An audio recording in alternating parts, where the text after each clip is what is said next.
Welcome back to Your Whitest Friend. I am, of course, your white friend. How white am I? Look at my farmer's tan. That's right. I have a farmer's tan that is mostly white to holy crap. How can you actually be that white and be a living human being?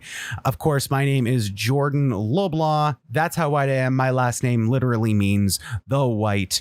And I am so grateful that you are with me. This has been part of my series to be able to connect with people on the conversation that has been so prevalent in our world of late, talking about the question of racial reconciliation, reform, repentance. Today, I am so looking forward to the conversation that I will be having with my good friend, Elijah Shamenda. And he's going to share a little bit about his experience as a Black pastor, as a new father, and how that has all kind of come together in this time and really become a catalyst for his life and for his voice into other people and his impact that he's having on people like me. So I invite you to stick around. It is going to be a fascinating and heartwarming and heart challenging and heartbreaking all at the same time conversation. So I encourage you to stick around for my conversation with Elijah Shamenda. Welcome back. I am with my good friend, church planter, pastor, inspiration, and all around good looking dude, Elijah Shamenda. Welcome to the program, man. It's a pleasure to have you here.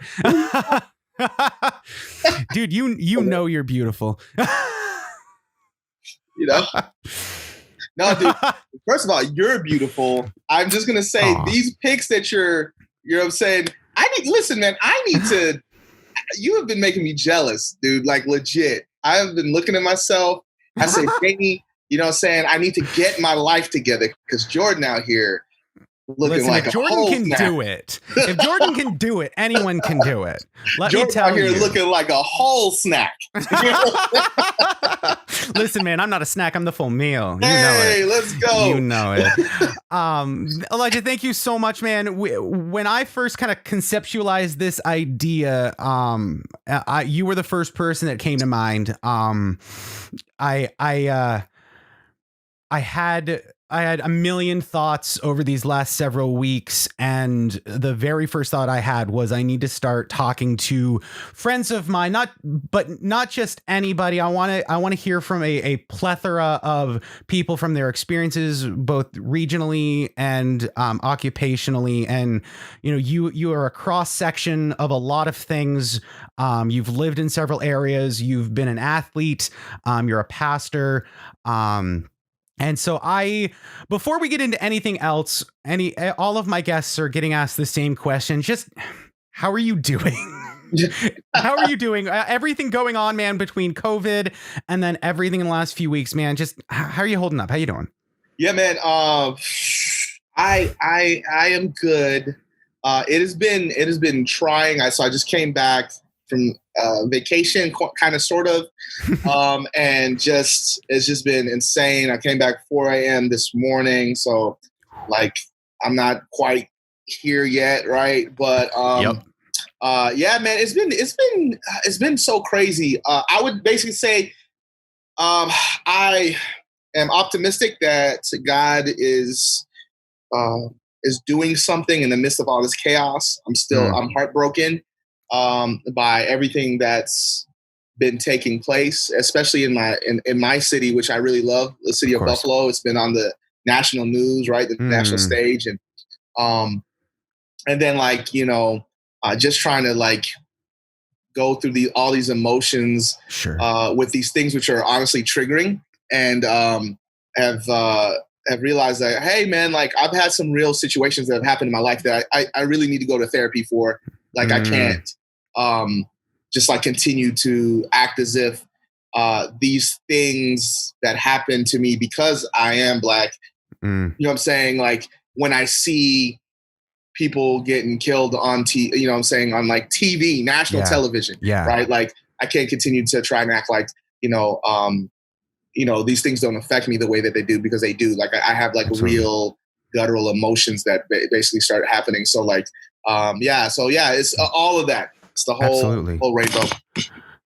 Yeah, absolutely, man. And I think, just as an aside, man, self-care, especially for mental health, it is in the past been kind of a taboo Mm-hmm. to be healthy mentally. I'm so glad. I'm so glad that you're doing that. Real briefly, you mentioned what's happening in Buffalo, and just in case, I imagine it's made national headlines. But can you just quickly unpack, when you're referring to what's been going on in Buffalo? Can you unpack? I assume we're talking about at least the one incident that's Yeah. been making news. But can you quickly So unpack that? So what made national news was that a protester came up and he was engaging with the police or whatever. He was an older gentleman, about 75 years old, and he Mm, got pushed to the ground. He hit his head, and so and there was blood coming out of his ear, and mm, he's been in recovery and stuff like that. So that definitely made national news, right? With no this doubt. whole idea of like, man, the police just don't know how to engage or de-escalate things Sure. well. Sure. And then on the back of this stuff that people don't know since the riot, man, there's just been some crazy things that have happened Hmm. here. From Okay. there was allegedly there was a active shooter going through Buffalo Wow. at some point. I even heard stories of that they were riding around firing into houses. I don't know how true that is, but Okay. I do know that they caught the gentleman. To businesses being broken, just like in a lot of different cities. And because, man, in the Wow. city of Buffalo, we have our own, there's been issues with the Yeah. sheriff's department with, I think it's seven prisoners that have died in the Mm. custody, or something like that, 5 to 7 I prisoners that think have died. that sounds about right. Some of my friends in Buffalo that are particularly active in that, it sounds Yeah. right. So like there's just been this, it's been active, and Right. so this kind of also helped bring a lot of that to the forefront. Sure. But man, and again, I don't want to say the bad about the city of Buffalo without saying the Of good. Right? course. Oh But yeah. God, like there's been a lot of churches which have been stepping up, a lot of Mm, different faith communities, different ethnic, groups coming together, praying. It's mm. been awesome. Absolutely. And so like there's that sense of unity. But yeah, it's been rough. No doubt. And so like I this last week I just like I can't deal, man. I got to get away. Yeah. And so yeah. Yeah, absolutely. And I mean, you're definitely in an interesting city. I've spent a fair amount of time in Buffalo, and it's a very complex. I might be the generous term for it. A complex city, considering its size and its location. I'm a hockey fan, so I have very unique feelings, considering I'm a Toronto Maple Leafs fan. So my feelings about Buffalo are complex to begin with, but it's certainly. It certainly has a very unique history, and just a very unique makeup, with, especially in regards, it seems, to race relations. And I know there have been a history of those kind of incidents. It seems, and like you said, not to color the whole city, because the city is amazing. I love Buffalo, but it does seem like that's a very sensitive topic, and has a problematic, maybe, history, Mm-hmm, mm-hmm. especially over these last several years. I think that brings us to just a general, kind of on a broader scale. I think it's been about a month, maybe more. This year is hard to kind of keep track of time. I mean, we've had 3 significantly newsworthy, and I say that understanding that these are 3 names that had received significant coverage, while knowing that they are the exceptions, and that there are countless more that we haven't heard about.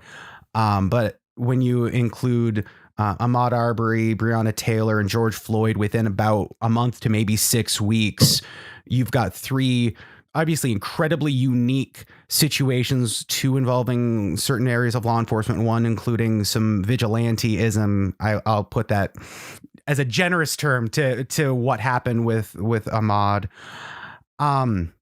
how have you reacted in that, and how are you seeing, like, how's your sphere of influence and the people around you? How have they reacted to those events over the last couple of weeks? And I don't know if the fallout's the right word, but the events that happened following. Yeah. I mean, I think like for me, I can tell you how I reacted immediately when I Sure. saw the video was just like, man, it was just heartbreak. Like just utter heartbreak. Like, how could this happen? And the way that I understand the events is that like the dad literally had to come out on Facebook Live and say like, somebody please, my son has been killed, right? Wow. And so because we were caught up in this pandemic, right? And the truth is, man, like if everybody hadn't slowed down, this thing might have gone without anybody catching wind of it. And so like, Wow, man, for me, like I saw that and I was heartbroken. But again, it's like, yeah, like, you know what I'm saying? Like this is the same story. And so, man, like, and then, the Breonna Taylor thing happens and and then the George Floyd thing. And it's just like, dude, like there have been people which have been saying these things over and over and over again. And man, dude, I was watching it with my wife and I started to cry. Like I literally broke down. I started crying and it was so heartbreaking hearing this grown man start yelling for his mom. You know what I mean? Like, and I was crying. I was telling, I think me and Janie had the same, at the same moment, almost the same thought that flashed through our heads was like our son. You know what I'm saying? Like, and so this doesn't just affect me anymore, right? Like this affects my 1-year-old boy, you know what I mean? Who will grow up being a black man in America. Like, you know what I'm saying? Like, because he's got brown skin. No one will be like, oh, he's mixed. Like, you know what I mean? Like that is what he'll be perceived of him. And so like, man, man, again, looking at these videos, it was hurting to the point where me and Janie was just like, you can't watch anymore. Like, you know what I'm saying? This is deteriorating to your soul kind of idea. And so, yeah, man, all these emotions, everything just flooded back to the top. And I got really frustrated. And so I to the point where I was like, I think, and this is what the collective of everybody, I think, kind of did the same thing, right? Sure. I was like, I'm not going to allow this to go ahead. And so I penned a letter to, or open letter on Facebook to pastors which are in my district, because that's my context. I didn't want to do like an open letter to everyone, you know what I'm saying? But like hey, white people. My context. And just kind of say like, hey, this is what I see, and I'm really, really tired of us not having conversations about it. You know what I mean? So yeah. Well, and honestly, I'm glad you brought that up, because I was gonna. A lot of people that at least are within my sphere of influence, I mean, I've been referring to your open letter, and I recognize it wasn't technically even for me, directly at least, but it certainly, that was a catalyst for me, because, and I think that there's value in perhaps talking about the big WP words. But I know for me that really struck me, because I am one who silently struggled and supported, but I was silent. And it was easy for me because I had the privilege. When I refer to the WP words, I refer to white privilege, which is a huge buzzword right now. But when I think of white privilege, if nothing else, I think of, I have the privilege of going on and moving on. If I chose to, I could have ignored Ahmaud Arbery. I could have ignored Breonna Taylor. I could have ignored George Floyd, and I could have just kept on going on with church and my life every week with no problem. and it really just struck me from the what you penned, and I'm so grateful that you did, because few things have had at least lately, few things have had the prophetic word that just cut me to my core, to borrow the Pentecostal, the term from Pentecost in Acts 2, cut to my heart like that. And just recognizing that I have for too long been silent and too long turned the other way, whether it's intentionally or not.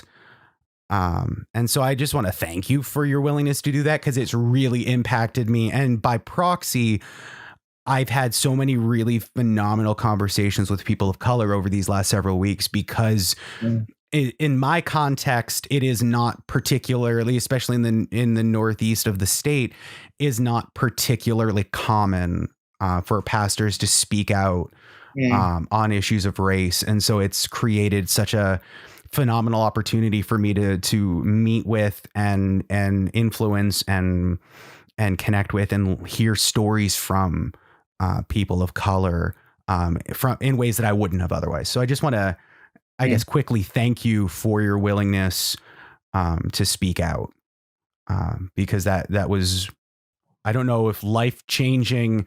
It's only been a couple weeks now, but life altering, at least for right now. It has really impacted me, because I don't know why. Just something about, it's you mentioned more or less like, here we go again. This isn't the first time, and I mourn to say that I know it hasn't been the last time since George Floyd, because I've heard about them. There was a man, I think, in New Jersey that died. I don't know all the stories. It's so hard to parse together pieces, but I just know that I need to listen more. I need to be able to allow myself to be influenced by the experience of people in my life who are minorities, whether they're Black or Latino or any, I guess, minority culture, but then be an active advocate and use my privilege, as it were, to make a difference and to be an impact. So I could go on for a while, but I just want to thank you specifically for your boldness, because that couldn't have been easy. Yeah, it's so funny, Jordan. Like I sat down with my wife and I was like, man, this could like cause some breaks in some relationships. Right. But I just really felt, again, like something happened. And again, I don't like, I think we all feel it. Like we all see it, obviously, right? Like something happened that was different this time.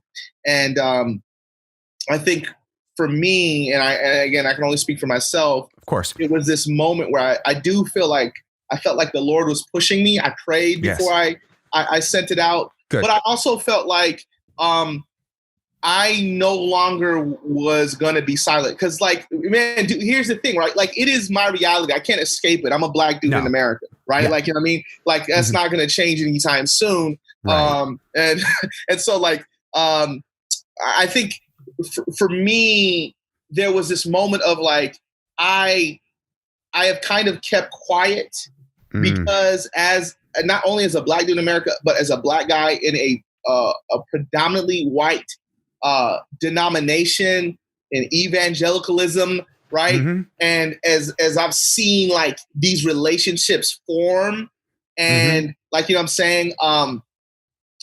I'm like, this is not beneficial for me to stir the apple cart, you know what I mean? Right. And so like, there was that moment, I think even for me, dude, where I was just like, I can't continue to, you know, to do this. This is killing me. This is literally, you know what I'm saying, eating at me. And so like, I was just like, okay, Lord, that's fine. You know what I'm saying? Like, you know what I'm saying? Like, it's now this time. And so, yeah, man, like it was definitely not an easy thing.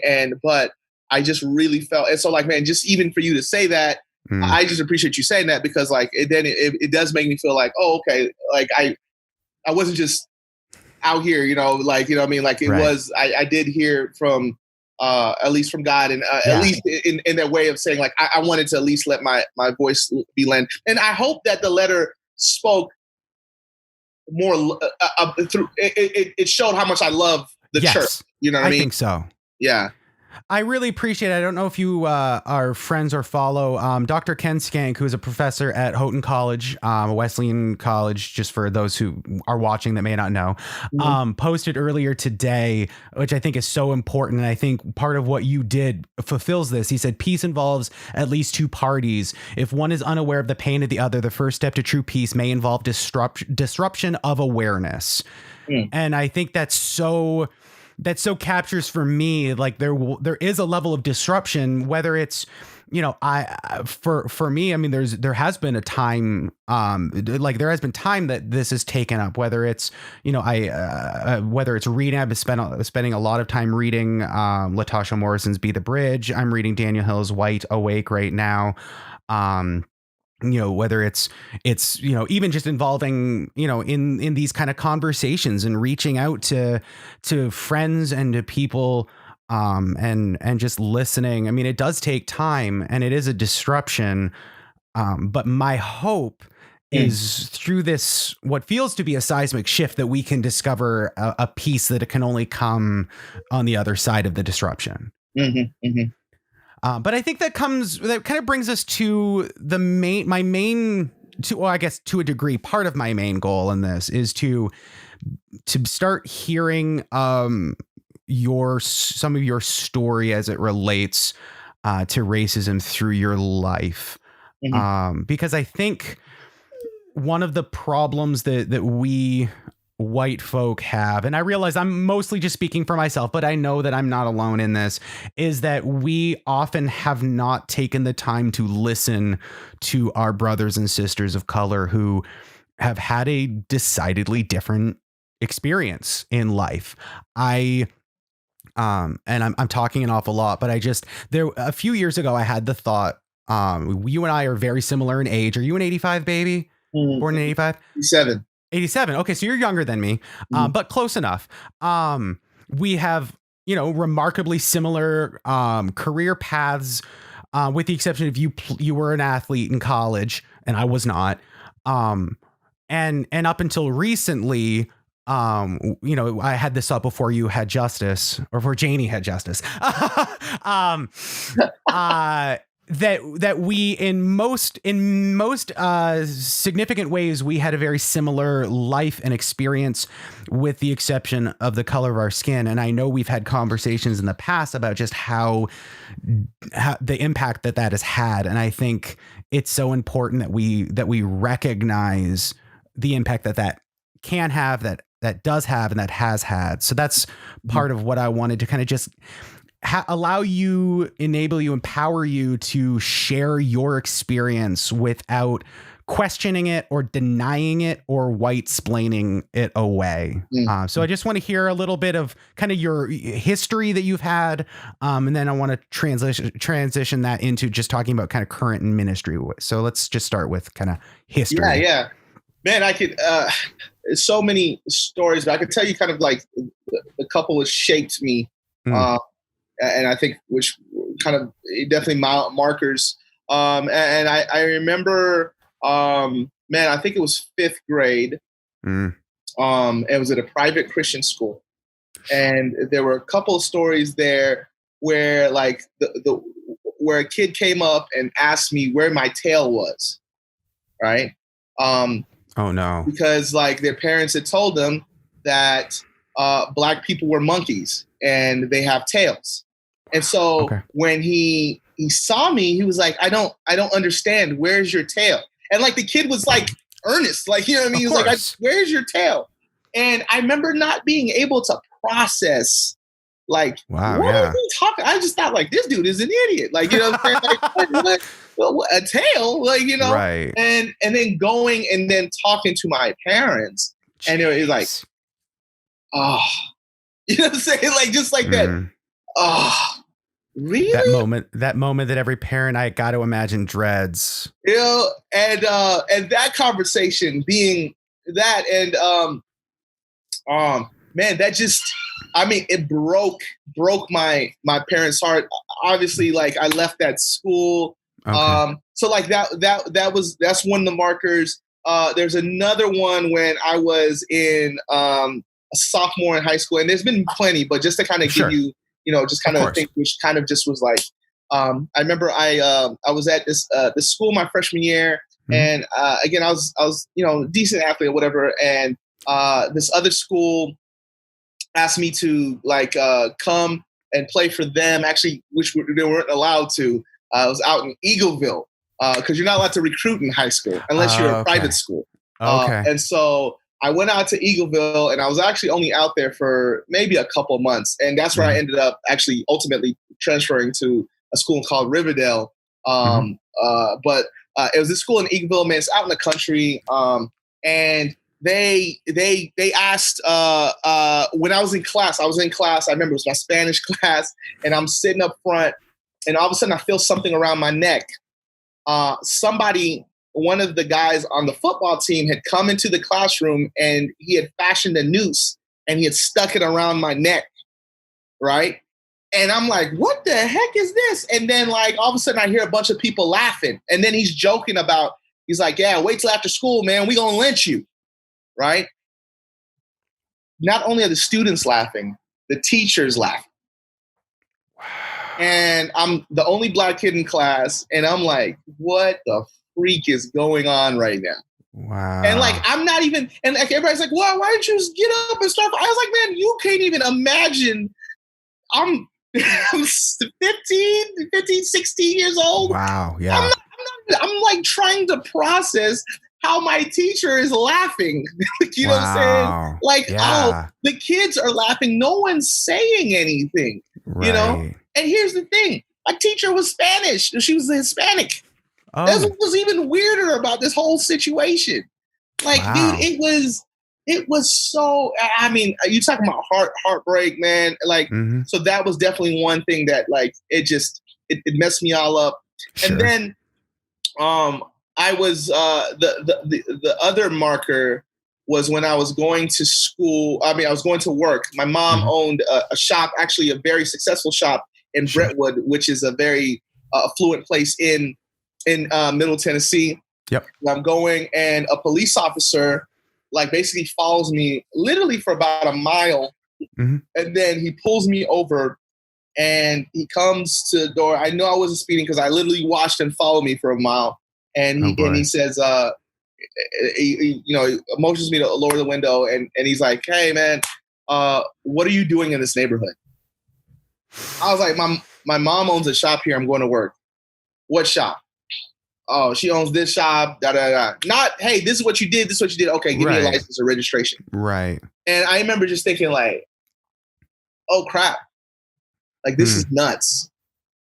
And so like that I've never felt more angry, but more, you know what I'm saying, as powerless as I did in that situation. Because my dad had taught me, do not talk back, do not act threatening, do not do anything, because you can literally end your life. Now remember, my dad grew up in South Africa, right? Well, Southern Africa. He grew up in apartheid. Right. You know what I'm saying? Is literally the definition of systemic oppression. You know Absolutely. What I'm saying? Literally. And so like this was his like that was his like message to me, like do not do anything. And so there was that. And I'm actually gonna go back one more. I'm gonna add one more to the story. I remember my dad hired a youth pastor. He was a pastor in Tennessee, and we were going actually to his house, and it was the first time we were going to meet the youth pastor and his family. They were having a barbecue at the house, and we got lost. And we pull. So if you know anything about Southern culture, it's Southern hospitality, man. Like everybody says hi to everybody, and they mean it. Like you know what I'm saying? Like they're saying hi, they're smiling. Yep. We pull in, and so like it's nothing to ask for directions. Sure. Like, literally, we pull in and say, my dad's about to ask for this direction. The guy pulls out a gun. He pulls out a gun, and he fires a round off in the air, bro. And I remember my dad just hitting the car in reverse and just, and we just like went into traffic, and we just sped out. And I was just like, holy crap. And so I would say those things shaped me, you know what I'm saying, when it comes to these things. So when I see an Ahmaud Arbery, when I hear the story of Tamir Rice, who's 11 years old, playing in a park with a with a pop gun and a police officer runs up on him and shoots an 11-year-old. Yeah. Like those things hit me a different way than hit some other people. And again, like, man, Right. Black people are not a monolith, right? Like not everybody No. doesn't have that severe experiences. But when I tell you, man, I have had those experiences. And so when I go out the door and I think to myself, like, something could go down. Yeah. God in heaven, please keep me safe. Wow. So I can come back and see my son again. Yeah. Man, that stuff hits me in a different way, dude. And so like I'm watching these videos and I just start bawling, bro, because I'm like, that could have been me. You know what I'm saying? I'm sorry, I'm trying not to be emotional, but no, man, this is what we need to hear. Yeah. You know, you are more than allowed to. I mean, correct me if I'm wrong, but it seems to me like too often I say we as in white folks, which I realize we're not a monolith either, but come on, white folks, we're not that different. It seems like sometimes we put this expectation of like, you gotta hold this together. You know, you can't get worked up because, again, stereotypes of aggression and whatnot, we'll hold you at arm's length. And for me, it's very millennial to say you got to live your truth, but man, you got to live your truth. Very, very new age, but, man, I think that leads really well into you are a new father. How old is Justice? Justice is 13 months old. 13 months old. So it's been a little over a year. I mean, how you've mentioned obviously you're leaving and, you know, Lord protect me to bring me back to my son. And you also mentioned your father having talks with you, and when young men think of the talk their father has with them, it's decidedly different. I had precisely one talk with my dad, and it was about sex, and quite frankly, it wasn't much of a talk. It was at 16. He was like, you know what sex is, right? And I'm like, yeah. I'm 16, Dad. I'm 16 and it's 2001. What do you think? That is not I've never had to have a conversation about conduct with people in authority, with law enforcement officers, but you clearly have had to have that conversation. Have you found there, aside from that one specific way that you've already shared, have you found there to be other differences in the way that you view the world and the way that you view these situations now that you're a father? Yeah, man. It's the fear that I have that I'm sending my son into this world. Man, it's crippling, like, you know. Wow. Because again, it's one thing for me to deal with it, and then like my mind goes to my dad and how much I respect him for, like, you know, he had this conversation with me, like, you know what I mean, and like I can't even imagine yet, like I'm going to have to, you know, basically break my son's innocence, you know what I'm saying? Not because I want to, because this conversation may keep him alive. Yeah. You know what I mean? And like that is something that, man, if you're not a person of color, like, I know it's hard to fathom, but like at the same time, I hope that you feel how heartbreaking it is, because I know it was heartbreaking for my dad, and it's going to be heartbreaking for me, because no one wants to strip that away. There's times where I'm just like, man, I want my son to remain this innocent, you know, where he just like growing up the stairs and like when he goes down the stairs, he doesn't, like, you know, crawl down the stairs the right way. He literally wants to just go head first. You know what I mean? Yep. It's like my dad is going to be there to get me, you know? And so like, for me, when I think about like, man, I'm going to have to tell him like, man, there's bad people out here, man, that want to do you harm just because you look differently. And like, it's heartbreaking. And sometimes this conversation gets, I think, lost because we say, well, not all people are out here. And that's true. And I know that to be true. You know what I'm saying? At the same time, I have to let them know, because there are like, there are bad people out here in positions of power. Right. And so like the conversation of like, hey, this is how you dress, this is how you articulate yourself, Mm. this is how you communicate in a way that people will not feel threatened. This is how you when you go to the store, like make sure like people see, I'm saying, don't be aggressive in your conversations or whatever. Mm. And like to have those conversations with my dad, man, it is heartbreaking for me to think that. And my prayer is that we are at least starting to turn right Mm. the page, because it seems like there's been we've kind of come to this moment where like we have to change, right? Because of Sure. social media, because Hmm. we've everybody's been made to live closer together, right? Right. Right. Um Absolutely. that I'm saying, like there seems like there could be some real change, man. But like Mm. what's heartbreaking? Yeah. And I'm sorry, I know I'm kind of taking this a little bit in a different way. What's heartbreaking at the same time, man? You're seeing people. There's this new viral thing that's going around where there's dudes which are like kneeling on their friends' Yeah. necks, Yeah. like, and that's the reason why. That's what scares me, because like Yeah. again, now I have to have the conversation with my son Right. because of that. Right. You know what I mean? Those are the things that make that conversation with my son, and honestly, just Yeah. like heartbreaking when I have to think about that. Like, oh man, Yeah. like I'm going to have to say like, hey, here's this thing, and those dudes who think this is a joke, man, Mm. they end up on police forces. You know what I'm Right. saying? And again, Right. like I don't think police, like the police, like the overall group of police officers which are out here Right. are bad. Man, my best Right. friend is a detective. Wow. Um, Yeah. you know what I'm saying? So like, and me and him have great conversations around that, No doubt. around what that looks like and stuff. But like Mm. but like what happens when there's a system which can sometimes hide and Mm. enable people with brokenness, Yes. right? When they engage with, you know what I'm saying, Yeah. with people of color, like it leads to explosive situations. Yes. And so like I think when people are talking about like what does it look like to reform the way that we think about Mm. civil service as Mhm. an officer of the law, like that's what Right. we're talking about, Yeah.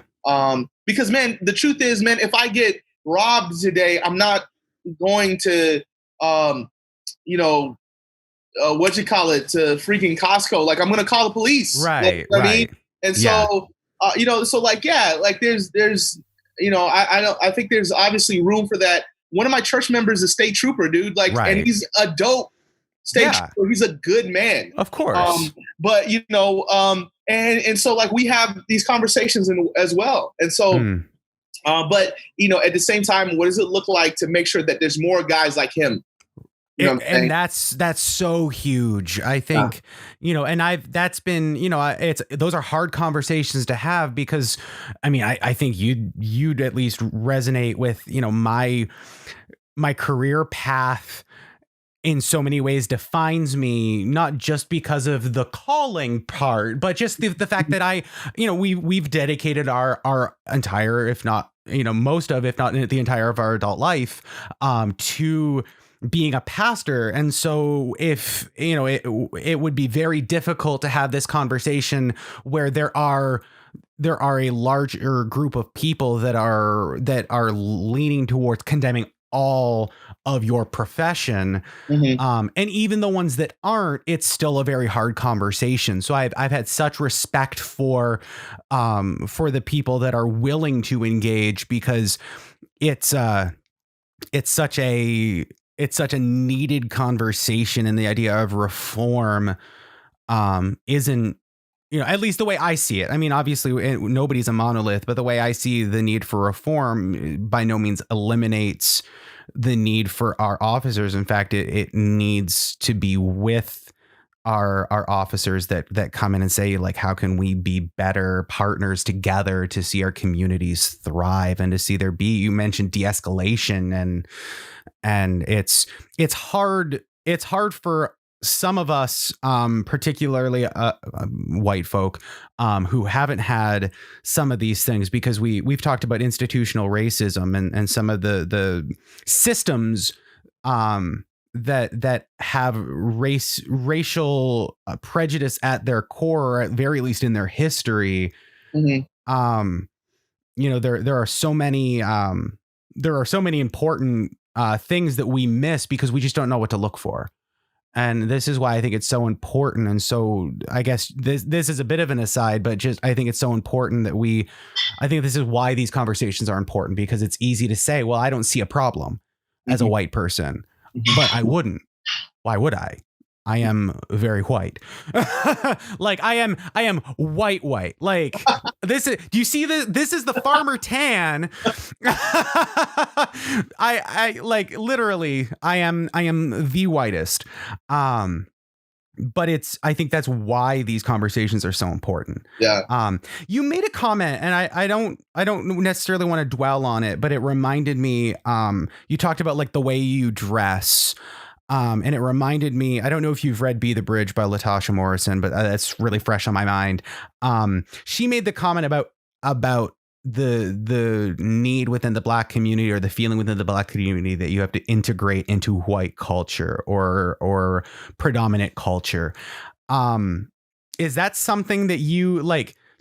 I know you've talked about like, how to dress when you go out. Like, I mean, have you felt that, whether it's innate in your own just desire to want to fit in, so to speak, or has that been something that you have been encouraged or challenged to adapt in that way? Yeah, so I would say like I think it's both, right? Mm-hmm. Like I think part of human nature, right? Like is when you're around people, right? Like you're gonna adapt a little bit, obviously, because you want to fit. Mm-hmm. I think the other part is like you're gonna want to because the reality, right? Like I worked at Orchard Park. I love that community. Absolutely. Love that church. Yep. But man, like here's the truth, man. I remember going to a coffee shop, and I think I told you a story, right? And like one of the people was like, "Do you play for the Bills?" Oh, like I wish I did. Like you know what I mean? For our less informed, Orchard Park, if I understand it correctly, is where a lot of the Bills live, correct? Yes. Yeah, it's very affluent. It's exactly where a lot of the Bills live. And so like, yeah, man, like, so let's just say like, I don't know what the demographics are, but it's definitely like probably 1%, if that, or whatever. Mm-hmm. And if you are, you're like a doctor or a football player. Like that's just the truth. Like, Yeah. And so for me, like in that space, like I had to also adapt to make sure that while I'm there, right, like I even hate to say this, but like you learn how to tone down your Blackness a little bit, right? And I remember when I married my wife, and I knew that we're going to be leaving to go back into the city to plant. I remember having this conversation with her, and I said to her, I was like, man, I don't know if I remember my voice. And she immediately knew what I was talking about, right? Wow. I was saying, like, I don't know if I remember, because I have been here on staff for a little while, that I don't know if I remember how to authentically be who I am as I try to engage in this, to plant this multi-ethnic church, right? Like, because I've had to kind of hide in plain sight. You know what I mean? Yeah. So yeah, no, I definitely resonate with that. Yeah. Because it happened. Wow. Yeah. I mean, that again, it's funny how this has happened so naturally at times. I think that leads really well into ministry. I mean, you are a pastor. You've been a speaker at camps. You've been a staff pastor, and now you're planting Resurgence City in Buffalo, or you planted. Are you guys an established church at this point, or are you still considered a church plant? We're still considered a church plant. Yep. Okay. That's insider language in the Wesleyan Church, just for the different phases of church life. So that is, I mean, this experience obviously is part of your how ministry has been impacted by your race and by your experience. But can you speak to maybe a little more of the challenges that you have had, or the experience you've had in ministry as a Black pastor? Yeah. So So yeah, so actually perfect segue from what we were talking about before. So okay, so now I'm coming from the suburbs. Now, mind you, my barbershop is literally on Main Street, across basically from the east side. Like I've been going here since 2011. I've been here. I've been doing ministry in the city. I've been doing college ministry in the city, right? And as I come in, there's pushback from other Black pastors, right? Oh. Because they're like, oh, you are the token, and I literally heard this language. You're the token Black pastor from the suburbs come to infiltrate the city, because they don't want to come in here and get their hands dirty and do real ministry, or they want to divide up the city. And like, you know, and we've been here doing, and some of the conversation, like, man, it was good stuff they were saying too. Like, man, we've been here. We've been on the front lines. We're at the hospitals when kids are shot, or somebody's like, you know, needs housing or whatever. Like we've been there. And so like, here comes this person where they're going to throw a bunch of money, and you get to reap the harvest of like all this hard labor that we've done. So like, man, there were those things. And then just having to explain like, man, I'm not trying to come and just pour as much money as possible to attract people. Like, I understand, one, because like you're my community, you know what I'm saying? Like I get like where your struggles are, and on top of that, man, I'm coming to come alongside people, and so it's been literally like kind of just saying like, listen, I'm here to learn. I'm not trying to act like I know everything. Buffalo is a different city. I wasn't born here, but I have been here since 2011, and so like and what that's done just over time is helped like build some bridges. But yeah, man, it's been hard. And then to then connect with people who are then Black and say, man, come to my church. It's been hard because it's like, well, what kind of church is it? Like, it's a multi-ethnic church. Okay. Right. And so what does that look like for people in like the African American community, right? Because the church represents so much things, right? Like it's not just a place where we worship, but it's a place again where people advocate for my case, right? Like where I can go to my pastor and he can, he's going to be on the front lines to make sure like I have better housing. Like he's going to make sure that there is development. Like there's going to be block parties they're going to happen in this church, right? And so there is this like integral part of like development and religion that kind of meets like urban development and religion that kind of meets together in the Black church. And now you're coming as someone who hasn't been a part of that to say like, hey, we want to see this new thing. And it's been hard. And real quick, just to kind of give you some demographics, right? So Buffalo is I think is ranked 7th as one of the most, I think it's one of the most racist cities to live in America, and it's it's in the top whatever, and as far as one of the most segregated cities to live in America. And so like, so you have all these, but at the same time, you look and think about those rankings, is a zip code, which is one of the most diverse zip codes to live in America, all in the city of Buffalo. Wow. And so like, it's planting a church as a Black pastor, a multi-ethnic church with all of these walls that you're having to kind of break through. And so, so that is all the stuff that I've been facing on the daily. No doubt. Well, I mean, you're not just trying to reach, because you're in such a segregated city. I mean, you have those walls that are already there that you're believing that the gospel can tear down.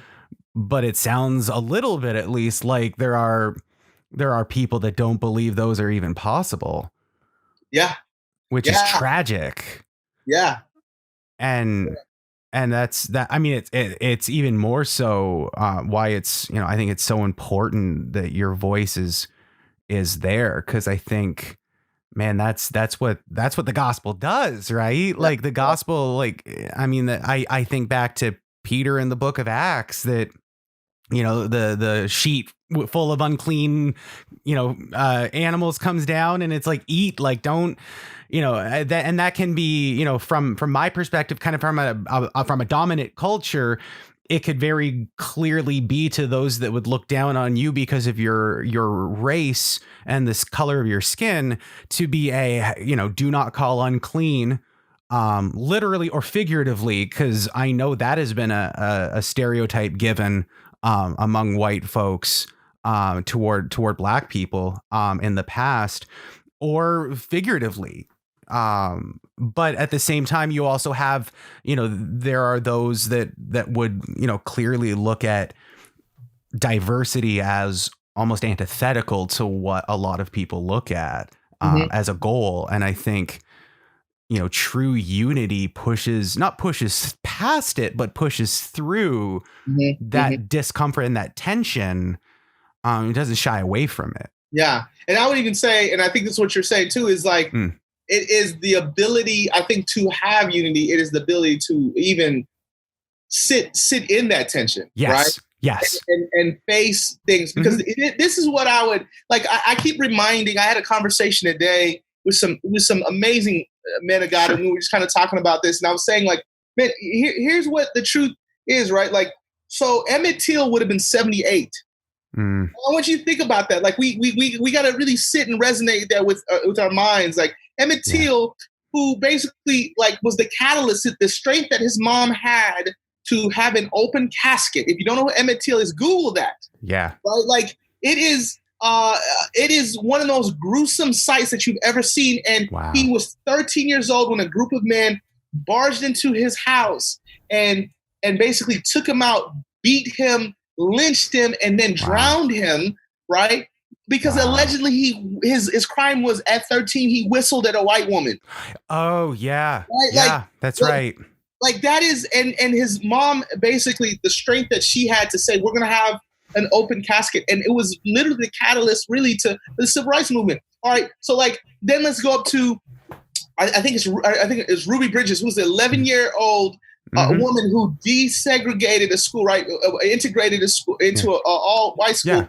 She's 11 years old at the time, Jordan. She has adults and children who are literally yelling at her, screaming at her, throwing it. She had to have the National Guard help her go to school. Guess how old she is? She's like 65. I was going to say, I read somewhere recently that she's like 64 or 65. Yeah, she's like 65. That blows my mind. And so, like, she's not even at retirement age. She's not retirement age. And so we're talking about a generation, not two generations. Right. And like, there's these times that sometimes we talk about this stuff like it happened hundreds of years ago. We're talking about like things that happened like 30, 40 years ago.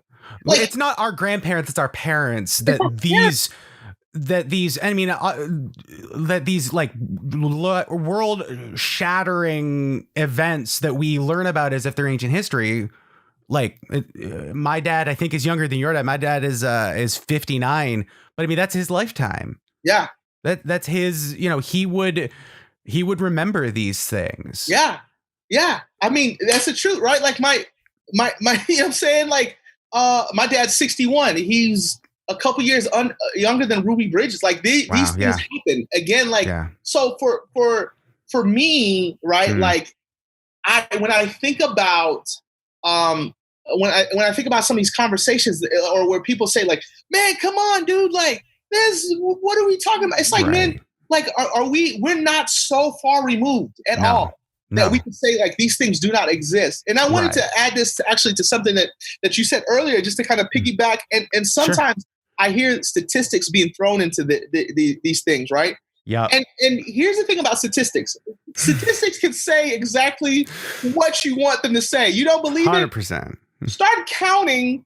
Right. Start counting. This is a bad joke towards pastors, right? Start counting how many people actually go to your church and then go look at your pastor's stats when he says. And don't get me started on when pastors are at churches that have multiple services, because we get very creative. Man. Statistics can say what it is that you want to say. And so like here's the thing, right? I've had multiple run-ins with cops. Sure. Some of them I deserved because I was speeding. You know what I mean? Sure. The majority of them, I would definitely say that I didn't. This is what I know. Those encounters that I've run into, I guarantee you, the ones where I didn't have a ticket were not reported on. And so sometimes we have this notion of like, well, this is the way that the math breaks down. It's like, no, man, it's not. Right. It just doesn't work that way, right? Like, you know what I'm saying? Because what benefit does it do someone to say like, hey, I racially profiled this person.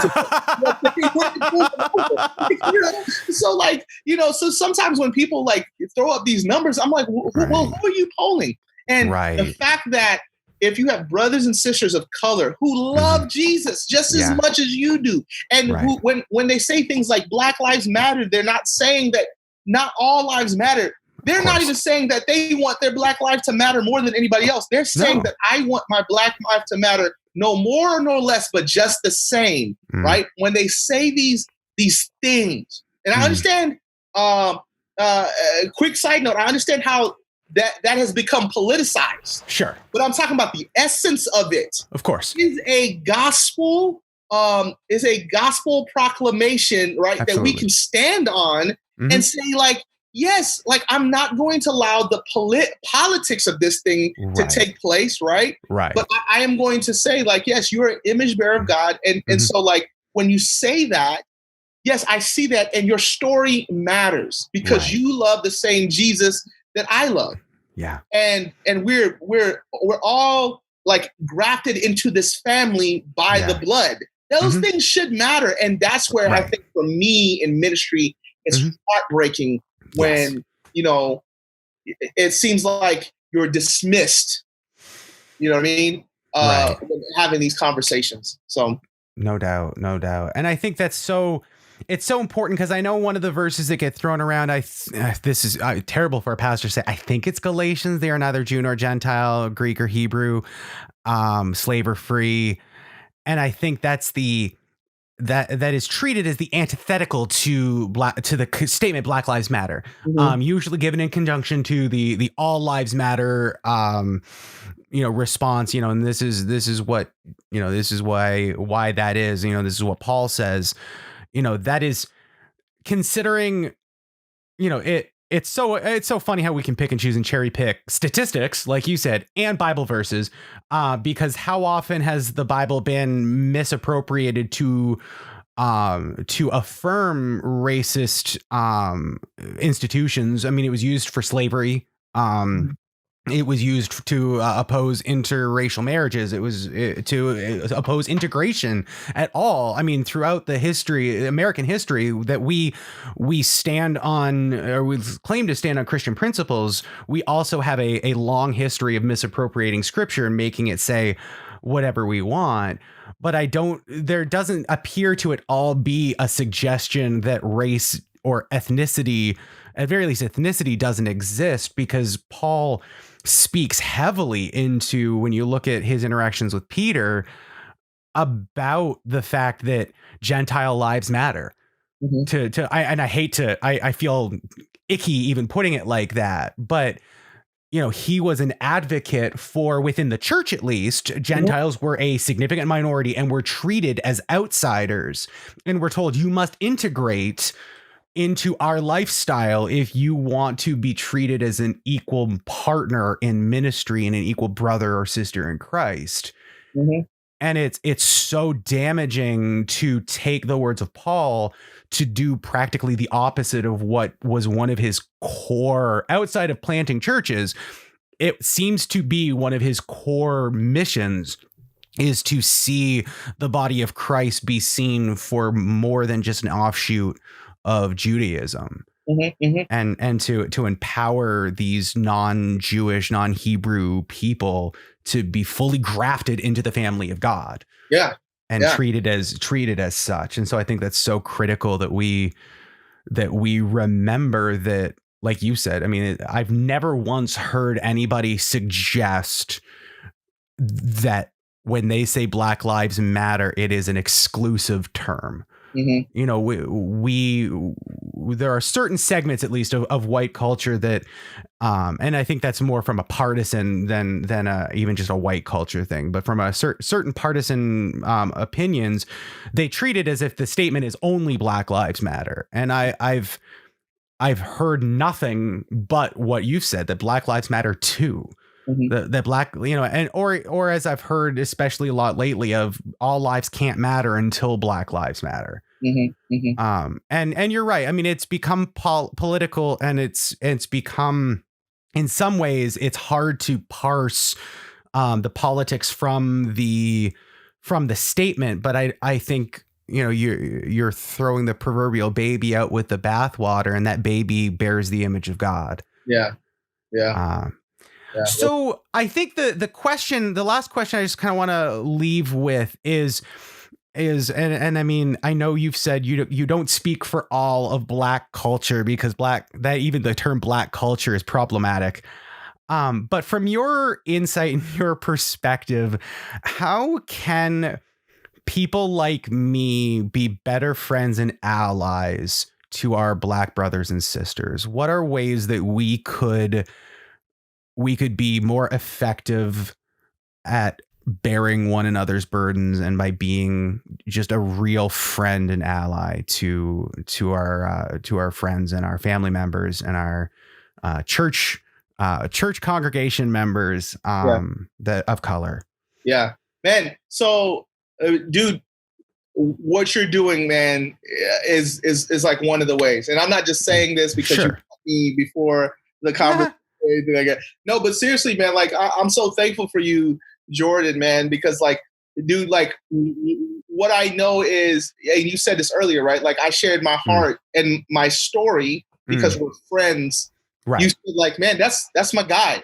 Right. And when he hurts, I hurt because that's my friend. You know what I'm saying? Yeah. And that's and that's it. Like, you know what I'm saying? That's definitely one way of saying like, hey, I want to care about these stories. Right. Like I want to care about my brothers and sisters, because if you really are this person who says, like, yes, man, like we're all made in the image of God, like why are we, then you should care. Right. You should care. Like I use this example over and over again. Like if you have a daughter and somebody like harassed her or something, and she comes to tell you, you're not going to be like, well, you know that every girl gets harassed. You're not going to say that, right? Right. Or you're not going to say, well, I've never felt like that because, you know, I'm a man. You know what I mean? Like, what does it mean? Like women get such? You're going to say, no, I'm so sorry that happened. You're going to empathize. You're going to take her story into account, right? So I think, like, obviously empathizing with your brothers, Black brothers and Black and brown brothers and sisters in the Lord. I think being someone who speaks up when people say very ignorant things, right? So like you have those moments, right, where you're at family gatherings, you're at Thanksgiving dinner, you know what I'm saying, you're whatever, and somebody makes a joke and you just saying like, no, right? Galatians 2, Paul says to Peter, that is not in keeping with the gospel. That whole issue right there is about ethnicity, because right, and you just talked about it a second ago, Jordan, right? Like there were Peter's sitting with Gentiles, and there are Jews which came, and their beef was that they were ethnically superior. That's literally their mindset, because they were given like the revelation of God that they were ethnically superior to anybody else, and so everybody else had to capitulate to the way that they do life.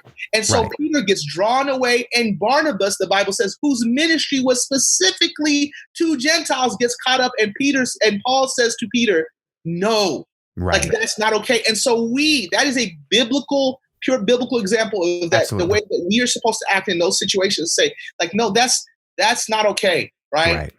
And I'm not gonna sit here and allow you to talk like that about fellow image bearers of Christ. And I would challenge people to say that. I think another way is to read, right? So like, man, there's stuff out there. And listen, I understand if that's not your world, and if like that's super frustrating because you feel like, well, I never did anything wrong.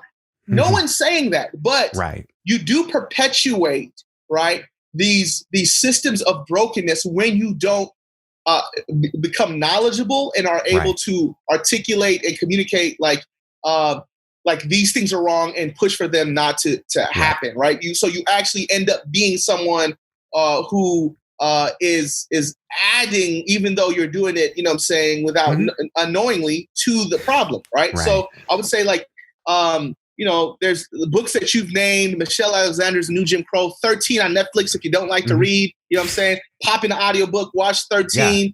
You could see those kind of things.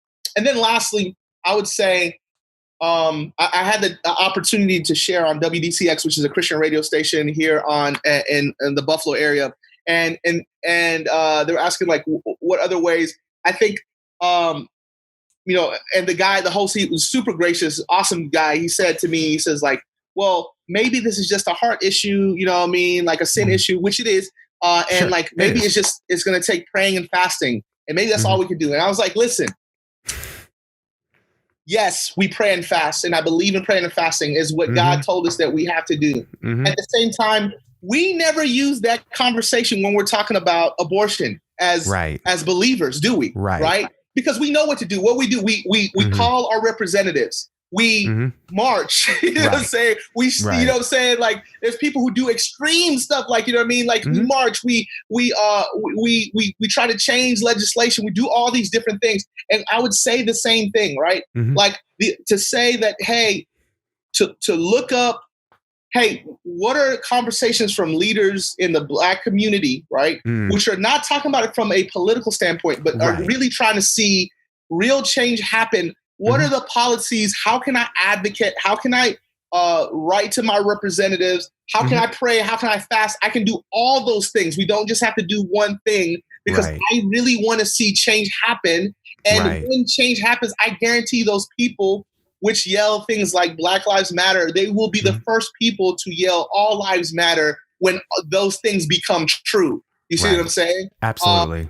But until that day, we have to say, like, all lives don't matter, because it's obvious that, you know, when we see the brokenness in this world. And so, like those are just a couple of things that I think that you could do right away. And it doesn't take, man, a lot of effort, but it does take some time. And I think, man, you named it. We're in a series right now called Disruption. And like, I think, it is being willing to let your schedules be disrupted for the sake of the gospel. Yeah. Absolutely. Absolutely. Well, Elijah, I want to thank you so much for taking the time. This has been, it is, you would think people in general would assume that in the middle of quarantine, it would be easy for us to figure out our schedules. But between travel and the chaos of these last several weeks, we've played phone tag. But thank you so much. I'm so blessed to have spent this time with you.